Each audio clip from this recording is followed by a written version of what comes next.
They didn't fire me.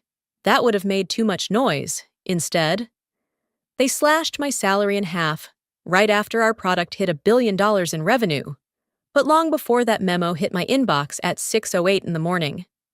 I was just a girl in a cold basement apartment with a second-hand laptop and a stubborn belief that I could build something better. I didn't have much, just a stack of ramen packets, a leaky ceiling, and a voice in my head that wouldn't shut up about how broken data systems had become. Every company was building AI to exploit behavior, to sell ads, to manipulate habits. I wanted to design something different, something that respected people while still understanding them. So I started small. I spent nights mapping neural logic on a cracked whiteboard and days writing code that could learn without stealing. I called it Novaline. It wasn't perfect, but it worked. A predictive engine that didn't rely on invasive tracking, just math, intention, and time. Then, one Friday afternoon, a message blinked across my screen. "Hey Jess, got something for you. Call me. Elena." I hadn't talked to Elena since we graduated MIT. She was brilliant, gritty, sharp. The type of person who never forgot who helped her during all-night coding marathons, turns out. She was now leading back-end architecture at a rising startup called Inc. They were building something in the AI space, fast, funded, and desperate for a solution that didn't cross ethical lines. "I told them about your system," she said when we finally spoke. "Blake, the CEO, he wants to meet." I almost laughed. Me? The girl who hadn't seen sunlight in 3 days? But I cleaned myself up, zipped the broken side of my laptop bag, and showed up. The office was sleek, brick walls, whiteboards covered in potential. They didn't have a product yet, just a promise and a name. That's when Blake leaned forward and said, "You've built something special. Let's build it bigger." And for the first time in months, I felt it. Hope. That quiet, stubborn kind. The kind that lives just long enough to be betrayed. But that part comes later. Hope carried me through the front door of Inc. After months of solitude and screens. I was finally stepping into something that felt real. The team was young, fast-talking, caffeinated. Everyone moved like they were running out of time. The energy was electric, and for a moment, I believed I had found a place that would finally value not just what I could build, but who I was. The first week, I was brought on as a temporary consultant. Blake insisted on it being a trial run. Though it was clear he already planned to keep me, he'd walk by my desk, nodding in approval, sometimes dropping lines like, "The board's already excited about what you're building," or, "Let's get you locked in soon." Then, 3 days later, he asked me to step into the conference room. Blake Thurston had a natural charisma, sleek suits, soft voice, always calling people by their first names, like they were lifelong friends. I walked in with a notepad. He handed me a folder. "Your full-time offer," he said, leaning back casually. "We're ready to bring you into the fold, officially." The contract was clean. High salary, stock options, a fancy title, Director of Cognitive Systems. It should have felt like everything I'd been working toward. And yet, something tugged at me. I flipped to the final page. There was no mention of intellectual property, no clause about prior inventions, no clear language on tech ownership. I hesitated. Blake watched me carefully, then smiled. "Something wrong?" "I don't see anything about IP," I said. "Who owns what I've already built?" He chuckled like I'd just asked if water was wet. "Jessica, ideas are cheap. What matters is the team that brings them to life. You've got something good, but this company is where it'll become great. And that takes more than code. It takes all of us." He said it kindly, reassuringly, and in that moment. I wanted to believe him, so I nodded, signed, and shook his hand. But that night, after the buzz wore off and the city lights dimmed into quiet, I sat at my kitchen table and stared at the contract again. something still felt off. I pulled out my old hard drive, the one with every iteration of Novaline, every log file, every Git commit. I checked timestamps, version dates, submission trails. They were mine, all of it, built before AeroSync, untouched by any contract. So I opened my laptop, logged into the U.S. Patent Office, and submitted my official application. Jessica Harper, sole inventor, predictive behavioral model. Privacy-protected AI. I hit submit at 11:59, and with one click, I gave myself something Blake couldn't offer: control. Trust is powerful, but trust with a backup plan? That's survival. I knew the demo was important. Everyone at AeroSync had been buzzing about it for weeks, their first big industry showcase. Blake called it our moon landing. I worked 12-hour days tightening the logic, optimizing the behavioral feedback loops, even helping craft the pitch deck when no one else could explain the math behind the model. But when the internal invite for the demo event went out, my name wasn't on the list of speakers. I assumed it was a mistake, a logistics thing. Someone would fix it. No one did. So I went anyway, took a back row seat in a cold, dark conference hall filled with hundreds of venture capitalists, reporters, and tech leaders. The AeroSync logo beamed across a massive screen, and then Blake stepped on stage, smiling, confident, casual in that curated way, founder's perfect. He was followed by Madison Chen, the new head of product. I'd barely spoken to her outside of emails. She hadn't touched a single line of Novaline's code, yet there she was, standing beside Blake, laser pointer in hand, ready to explain how their system transformed AI ethics in real time. The screen changed, slide after slide, algorithm flows, diagrams, visuals I had drawn in my apartment at 2 a.m. months ago. My framework, my logic. No mention of me. Not a word. I sat there frozen, gripping the conference badge around my neck like it might anchor me to something solid. People clapped, cameras flashed, and somewhere deep inside, something cracked. I wanted to leave, but I couldn't move. I couldn't even blink properly. And then, my phone buzzed. A message from Elena. Just one photo. A screenshot of the original slide deck. My name clearly labeled at the bottom right of every page, underneath the image. She wrote, "I didn't know they were going to do that. I'm sorry." I stared at the message until the screen blurred. They hadn't just taken the credit. They had erased me, deliberately, completely. When Blake wrapped up the presentation, he waved toward the screen like it was an afterthought. "This," he said, "is what happens when brilliant teams work together." I didn't clap. I didn't cry. I just got up, walked out into the lobby, and realized something I hadn't wanted to admit before. This wasn't my team. Not really. I had given them my mind, my nights, my best work, and in return, they'd taken my name off the story. And that hurts in a way even betrayal doesn't fully explain.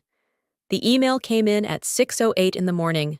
No greeting, no explanation, no call before, no follow-up after. Just a cold string of words buried inside HR language. Due to internal restructuring, your compensation has been realigned to reflect new operational priorities.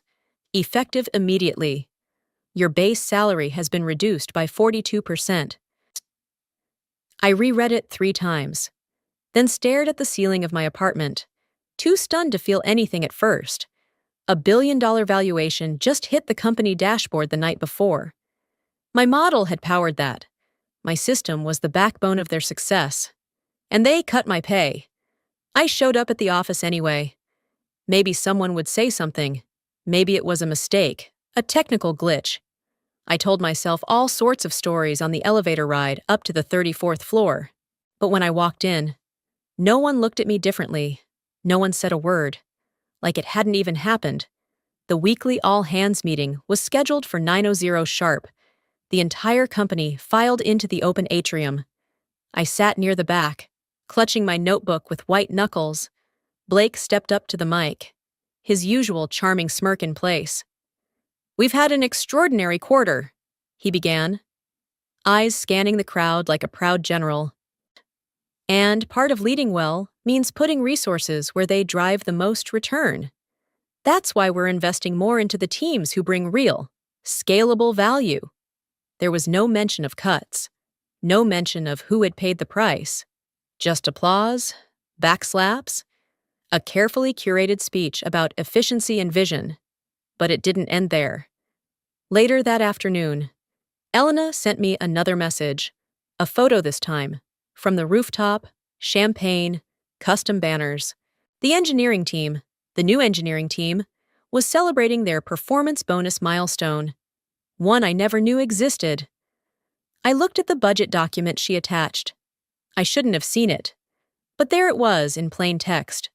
Budget reallocation sourced from Dept Z. 9. Cognitive Systems, J. Harper. They took my salary and poured it into a rooftop party for people who didn't even understand how the core model worked. That was the moment the humiliation finally settled in. Not loud or dramatic, but sharp and cold, like standing in the rain in your best dress and realizing no one's coming. I wasn't invisible. I was disposable. And the worst part? They didn't even care enough to lie to me in person.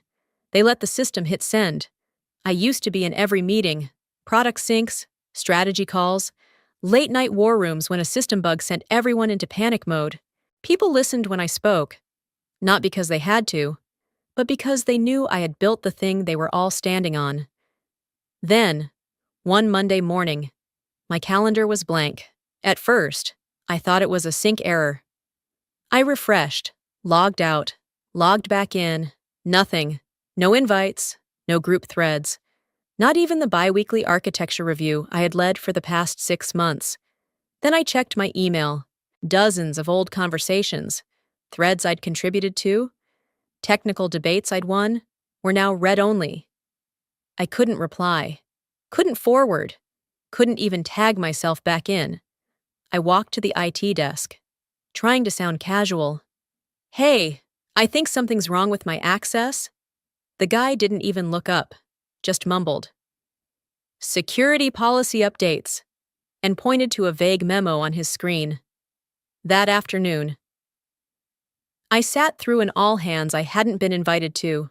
I watched it from the stairwell, listening through the open crack of a conference room door.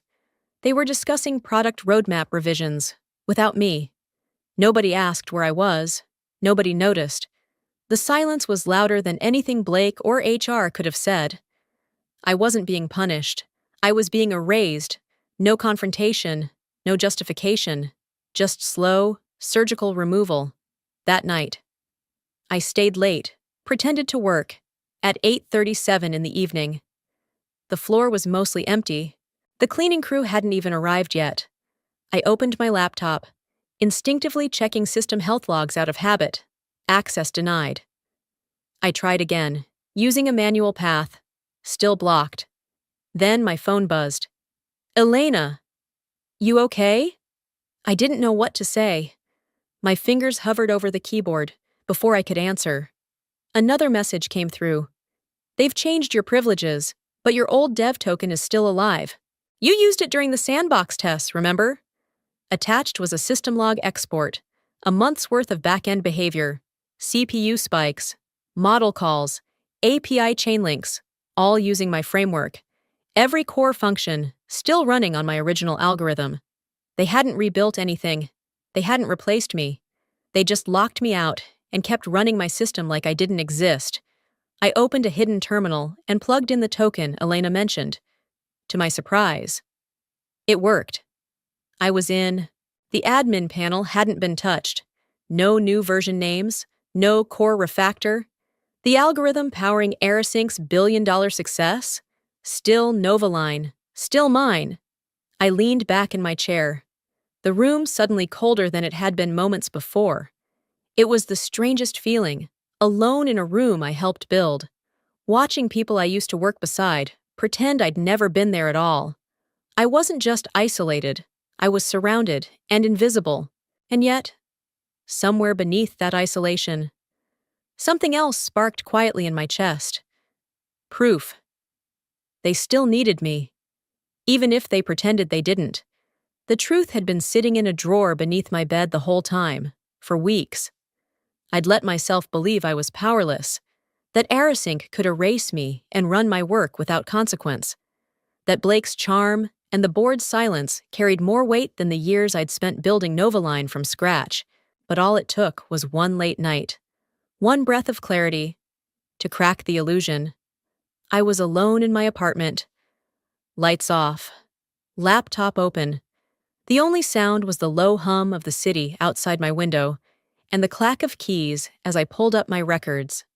A folder marked Patent Docs Pending blinked back at me. I clicked. There it was. Patent No. 7942IU.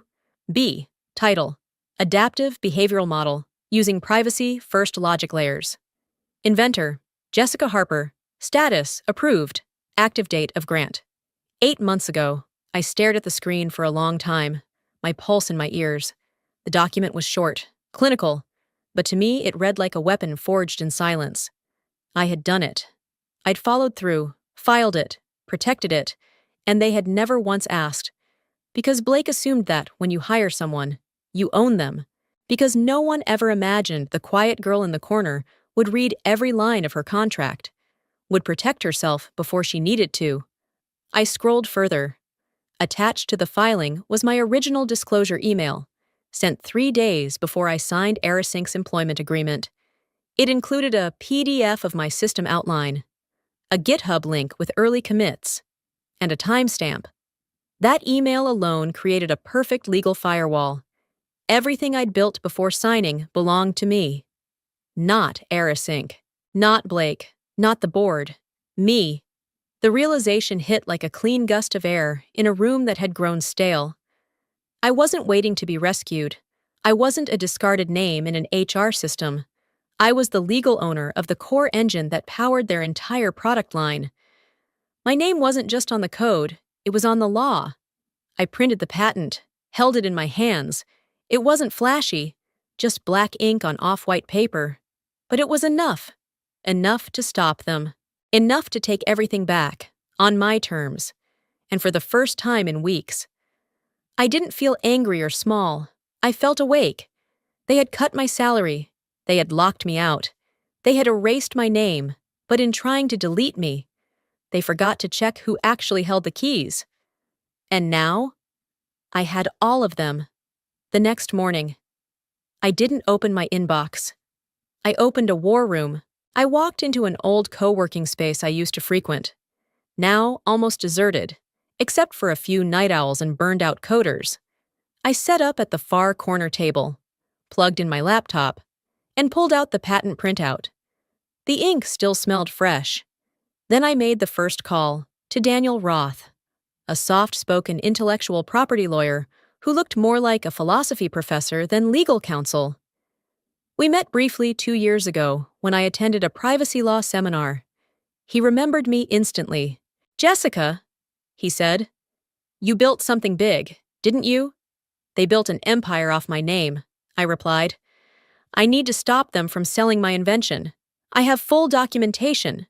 The patent was granted 8 months ago." "Send it all," he said calmly. "This will take precision, not drama." By noon, I had a draft of the cease and desist, 5 pages of cold legal fire, citing violation of U.S. Patent JUR 79442B and demanding Aerosync immediately cease usage and commercial application of Novaline. The document didn't threaten, it warned. Still, stopping them wasn't enough. I wanted to rebuild. I wanted to take back what was mine, but better. So I made the second call. To Mei Lin. She had once been Aerosync's chief of research, sharp, methodical, deeply ethical. She was one of the few people in the early days who had taken time to understand Novaline beyond its surface value. We weren't close, but we had shared a mutual respect that didn't need words. She'd been ousted quietly 2 years ago, pushed out for being too academic. the usual dismissal reserved for anyone who refused to bend vision for investors. I found her number through an old Slack thread Elena had kept archived. With a deep breath, I hit dial. "Jessica?" May answered, surprised. "I'm calling as the legal owner of Novaline," I said. "And I have an idea." So, 20 minutes later, we were on a private video call. I explained everything, what AirSync had done, the pay cut, the lockout, the patent. I showed her logs, evidence, strategy. "I have the system," I finished. "You have the people." May didn't blink. "Atlas Neural has been circling the problem for months," she said. "We couldn't match your system's learning speed without breaching ethical lines. But if we work together—" "I'm in," I said. She paused. I want full transparency in the architecture. No black boxes, no exploitative backdoors." "Agreed." Then she smiled. It was small but real. "You just gave me a reason to fight again." We set a plan in motion. A new version of the platform, Nova Mind, would be built from scratch using my core model. Restructured under an ethics-first framework, I'd retain co-ownership. She'd lead the infrastructure team. That evening, Daniel sent the cease and desist to AirSync's legal counsel, and I sent May the first commit to our private repo. 2 hours later, Elena texted me just one sentence. "They just called an emergency board meeting." I smiled, leaned back in my chair, and whispered to myself, "Game on." The cease and desist went out at 7:04 in the morning, sent directly from Daniel Roth's office to AirSync's legal department. It arrived in a PDF attachment marked Urgent, IP Violation, Patent 791422B.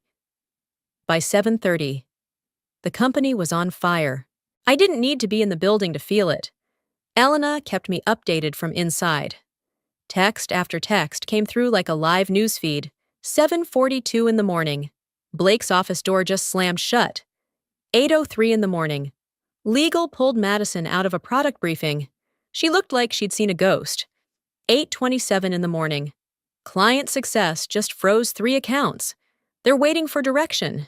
Everyone's panicking. But I wasn't panicking. I was drinking coffee in a quiet cafe across the river, watching the fog roll between buildings. The same skyline that once felt untouchable now looked small, fragile, like the illusion it had always been. At 9:15, I got the call.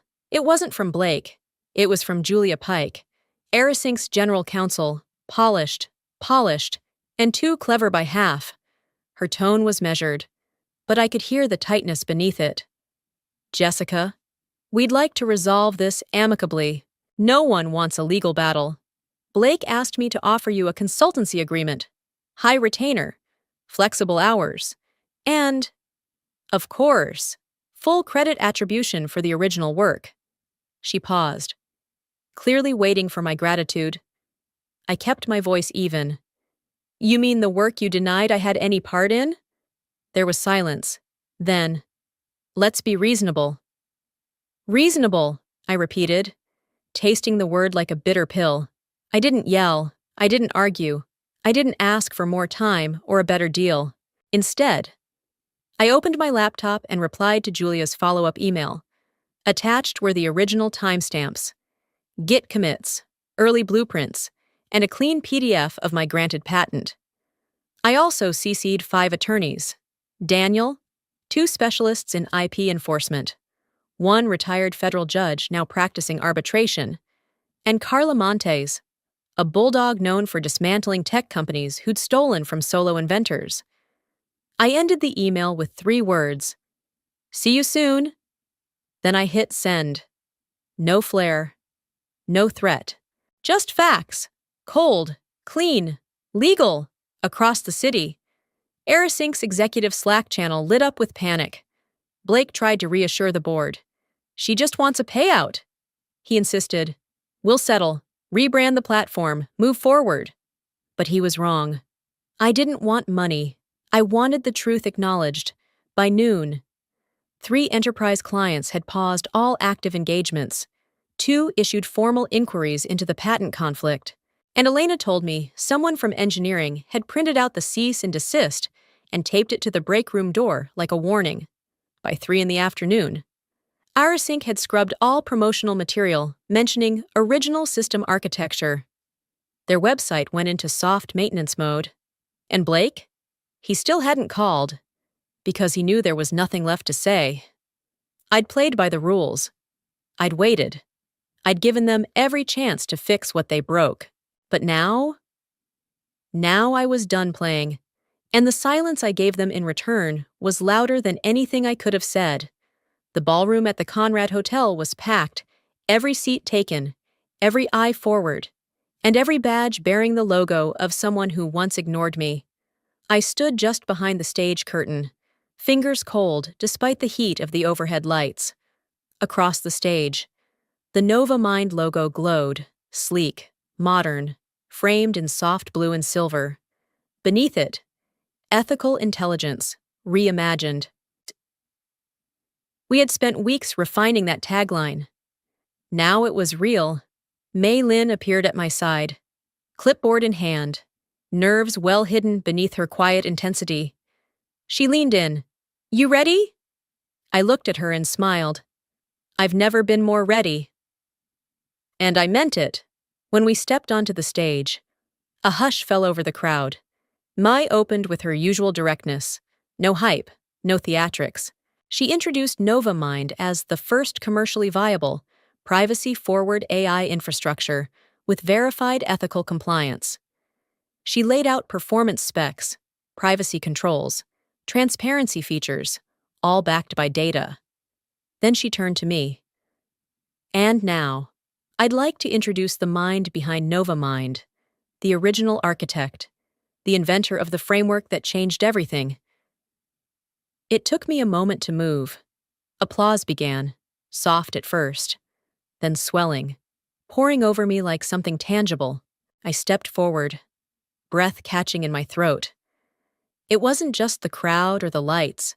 It was everything beneath it. The years alone at my kitchen table. The silence after the salary cut. The erased credits. The betrayal. All of it gathered behind my ribs like pressure held in too long. And now it burst. I walked to the podium. "I didn't plan to speak," I began, voice steadier than I felt, because for a long time, I didn't think I'd ever be allowed to own my work again. But today isn't about revenge. It's about rebuilding, about showing that innovation doesn't have to come at the cost of trust. Behind me, the screens shifted to live system performance charts, Nova Mind running 10 times faster than anything AirSync had ever produced, using a fraction of the resources. With zero data compromise, a whisper ran through the room. In the front row sat Riley Grant, CTO of Vanta Systems, one of AirSync's biggest legacy clients. For months, they had been Blake's prized account, used in every investor pitch. Now Riley was scribbling notes. I didn't think much of it. Until the break, backstage, one of Atlas's project managers, Theo, rushed in holding a signed document. His voice shook with disbelief. "Vanta just inked a full systems migration, effective immediately." "What?" I asked. He laughed. "They're pulling out of AirSync, entirely. We just landed a $14 million contract." My breath caught. May stepped beside me again, a rare glint of emotion in her eyes. "They came for the ethics," she said. "They stayed for the speed." I turned away from the chaos, from the cameras and flashing screens, and looked at my own name on the welcome banner. Jessica Harper, co-founder, Nova Mind. It was there, bold, undeniable, and for the first time in years. I wasn't fighting to be seen. I was exactly where I was meant to be. I closed my eyes for a moment, just long enough to feel everything lift. The shame, the doubt, the silence, all gone, replaced by something louder, something true. 3 months after the Nova Mind launch, The penthouse floor of the old Aerosync building belonged to us. Atlas Neural had closed the acquisition in record time. The headlines called it a strategic merger. But we all knew the truth. Aerosync collapsed under the weight of its own arrogance, and we had quietly moved in to claim the ruins. Not out of vengeance, out of vision. I stepped out of the elevator onto the 35th floor, once Blake's kingdom. Now just a beautifully lit space with polished concrete floors and floor-to-ceiling windows. The same floor where he'd cut my salary, reduced my value to a line item, and pushed me out with a smile. Now it was my office, my name on the door, my team filling the workstations, and my system, Nova Mind, running at the heart of every project across 2 continents. I moved to the window, fingers grazing the edge of the glass desk, taking in the view that had once felt like a world just out of reach. The skyline hadn't changed, but I had. Behind me, Theo, our project manager, stepped in, clearing his throat softly. "Hey, Jess," he said. "You might want to know. Blake Thurston's downstairs. Security says he's asking to speak with you. Just 5 minutes." I turned slowly, eyebrows raised. "He used my name?" "Exactly. Said he just wants a conversation. Quiet. Off the record." For a moment, I said nothing. The room was quiet, but not heavy. "Should I send him up?" Theo asked. I shook my head. "No." He nodded once and turned to leave, but I stopped him at the door. "Actually," I said, "tell him something for me." Theo turned back. "Sure." I smiled, gently, but with the weight of everything that had come before it. "Tell him," I said. "Compensation's been realigned." Theo chuckled, the kind of quiet laugh that knows the whole backstory. "Got it." As he left, I walked toward the bookshelf where the framed copy of my patent now sat beside a newer one. NovaMind, Adaptive Ethical Framework V2.1, signed by both May and me. Outside the window, the city moved on. Deals were being made, products launched, people climbed ladders. Some, honestly, some not.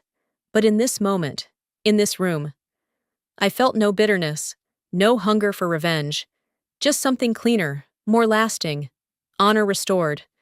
I had reclaimed everything they tried to take, my name, my legacy, my seat at the table, not by screaming, not by breaking the rules, but by being better, smarter, unshakably patient, the kind of woman they'd never see coming until it was too late.